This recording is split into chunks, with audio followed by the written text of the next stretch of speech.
Hello, do you like medium to large fields with a country feel, kind of out in the sticks, but nice main roads? You might like this map. Let's take a look. Okay, this is your gate right here to your farm, which is pretty cool. Has a nice look, got a light on each side. You start here. Okay, you got a couple of tractors here. You have the Deutz Fahr AgroStar 8.31, has 230 horsepower. I like that because you can hook a lawnmower to the front, and you're going to need that. And then you have the white 8810. It has 225 horsepower. These are already maxed out. That has a weight in the front, so you can't put a lawnmower on the front. You have a bunker silo over here. As you can tell, you might have some cows. Over here, you got a powder blue International pickup truck. Got a nice storage shed here. Okay, inside the storage shed, you had the famous Great Plains cedar. You'll need to add the, if you're going to use that, add the fertilizer part to it. I like it. Now you have this New Holland skid steer. However, well, hold that thought. It's good for moving stuff around, but it's not really what you need. I'll show you why in a second. And it comes with a couple of attachments. You got a bell fork, you got a bucket, and you got a regular pallet fork that's on there, which is pretty cool. You have a very small lawnmower. You're going to want to upgrade that because you have like 13 acres of grass. You got a fertilizer spreader. You'll need to get a lime spreader. This is a pretty nice storage building though. Over here you got a fuel tank. It comes with 2,000 liters of fuel, and it holds 5,000 liters of fuel, but that definitely gets you started. You have a decent sized plow right here. You have the famous but small Massey Ferguson 8570 harvester with the accompanying header and a trailer. So you might want to upgrade that when you can. All right, now you got this mixing wagon. However, your skid steer will not reach to the top of that. You cannot lift it high enough to put your bales in there. I tried that and failed miserably. Okay, over here you got the TriStar International 2. Pretty good truck, 400 horsepower. It's got the small load king on the back. That gets you going though, gets you started. Now you do start out with some bales. So you can, you got a little bit of hay there.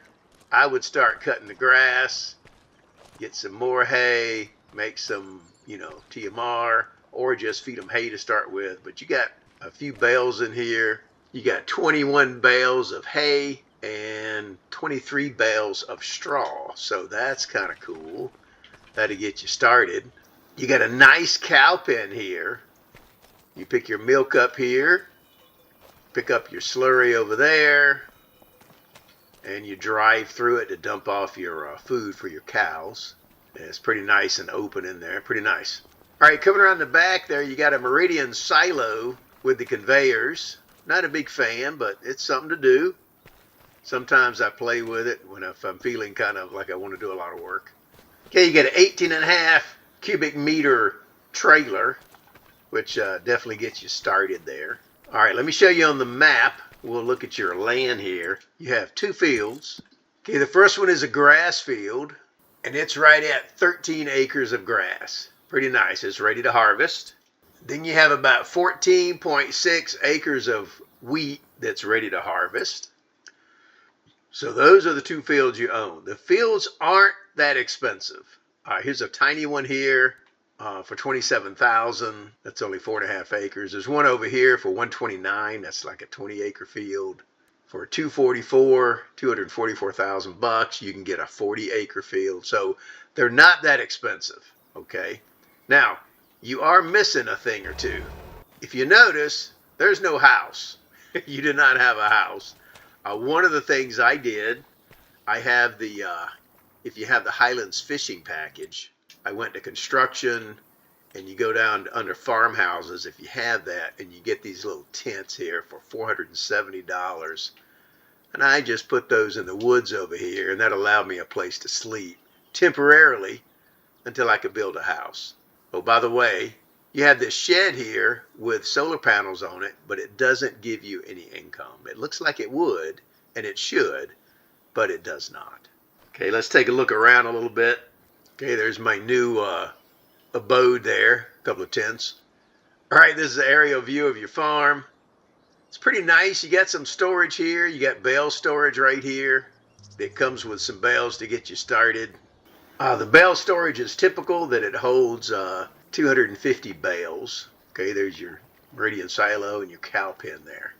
So you got a pretty good setup to get you started. You just don't have a home. Now, one of the things I did later, you can buy this little piece of land here for 27 grand. And I farmed it for a little bit, but then I put a house on it. Pretty nice house. Land is not that expensive. Let me show you where the shop is. I like the way the roads look, and there's some forestry on here. There's gently rolling hills. Some of them look steeper once you get up there. So water feature over here with a little bridge right there. It's kind of cool. So your shop is in the northwest corner. So this is where you get your stuff worked on, and your stuff is going to spawn that you buy right here. Okay, you see this little bridge here. It's a pretty map. Doesn't have a lot of other things. As an example, let me show you productions. What you see is what you get. Nothing. There's not any. So if you like agriculture and animals, this is for you. But it's a pretty map. I like when I took my stuff to the market, winding down these little, you can see the hills there, up and down the little hills and around the corners with trees on each side and pretty fields. It's had a nice look. It was fun to ride around. It's not boring. The map is definitely not boring. But it doesn't have a whole lot in the way of like a town or anything. Okay, you got your animal shop down here, and you got a point of sale here. This is a point of sale, not even though it's a grain mill. You can't buy that. And this is a point of sale too, the general store. So this is kind of it. Your 3 points of sale here. You come here for straw and manure and stuff, and over here for which one is higher, either one of those. And that's kind of it for your points of sale. You could add more. You could add some productions. There's a lot you can do with this. Like I said, it's a beautiful map. It looks very nice. You can see the hills there. This is a pretty steep hill. I did a bunch of contracts on some of these fields, and it was struggled on some of them going up the hill there. So you can see the elevation changes there. Very nice. Very nice. Just got to remember, you don't have I was waiting for it to get dark on the first day, and I forgot I didn't have a house. I'm like, where am I going to sleep? So luckily I used that little tent from the Highlands fishing package. If you don't have that, I'll have a link down below where you can purchase that, help out the channel. But it's pretty cool. All right, so that's kind of it. This is the map. It's Backroads County, and it looks like some back roads. Has a lot of potential things you can do. There's various things of forestry you can purchase if you're into that. Has about 30 medium to large fields, but there's no house and there's no productions. So I'm Farmer Teacher. Share this with your farming buddies. Give us a thumbs up if you like what you're seeing. I'll see you on the next go round. Bye-bye.